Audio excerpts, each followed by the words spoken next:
everybody, I'm Christine from naturalkitchenschool.com, and today I'm going to show you a delicious dairy-free version of mac and cheese. It's great for anyone who has an allergy or for whatever reasons you're avoiding dairy. This is a great alternative. I'm making this video in collaboration with Basil Bandwagon Natural Market, where I found all the ingredients I'm using today.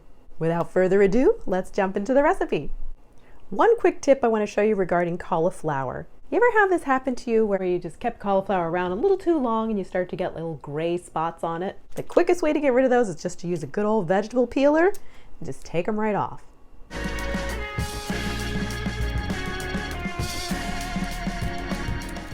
Good as new.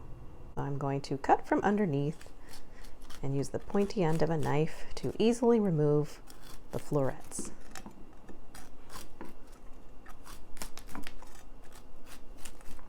I've placed in a pot my 2 cups of cauliflower florets. I'm adding 2 cups of water.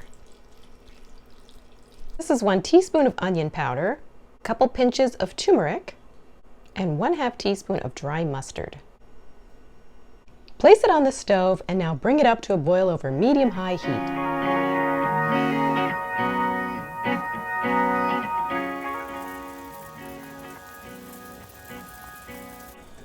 Cover and reduce the heat to simmer on low for 10 minutes. In the meantime, I'm heating up a large pot of water to boil the pasta.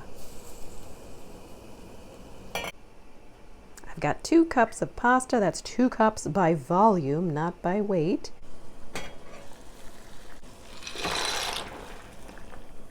So you can use whatever type of pasta you like. You can use elbow noodles. In this case, I'm using lumache. Just follow the package directions as far as cooking time. These call for cooking them for 10 minutes. Our pasta's finished cooking and I just drained it in a strainer. It's ready for the sauce.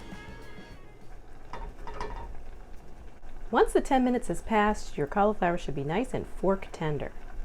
If it needs to cook a little longer, just make sure that it's really soft so that we can easily puree it. Now we're going to puree the sauce. We're going to carefully pour this into a blender.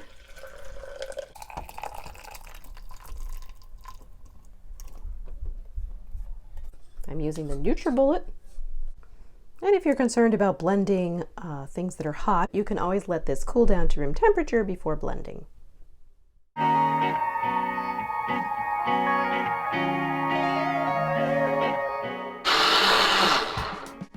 Pour the sauce back into the pot. Add 1.5 tablespoons of sweet white miso, a pinch or 2 of salt. I'm going to squeeze some fresh lemon juice in here, about 2 teaspoons. And now I'm going to dilute our thickener. This is arrowroot flour, but you can use cornstarch or potato starch. And I have 2 teaspoons in here. I'm going to add about 1 tablespoon of cold water. Stir it until it's diluted. And once it's nice and dissolved, you can go ahead and stir it into the sauce. I'm going to add a little shake of smoked paprika, and now we're just going to whisk that together. Alternatively, in the blending stage, you could always add the miso, the lemon juice, the smoked paprika, and the arrowroot thickener. Once you have that blended together, we're going to rewarm this for a couple of minutes on medium-low heat. So after a couple minutes, you should get a nice thickened consistency of your sauce. And now we're going to pour the sauce over the cooked pasta.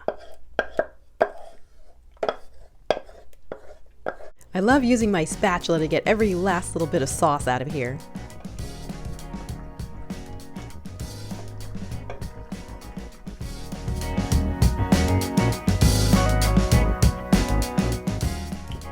And I like to just serve this straight up like this. Of course, you can do more of a baked mac and cheese if you like.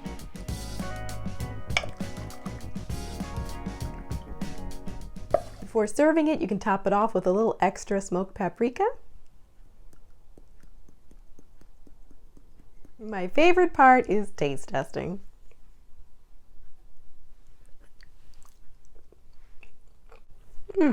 So good. It tastes just like good old familiar mac and cheese. I dare you to try to tell the difference between this and regular mac and cheese.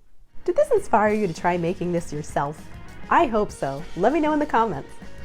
And if you enjoyed this video, be sure to give it a thumbs up, subscribe, and hit the notification bell to find out about new videos when they come out. I'll see you in the next one.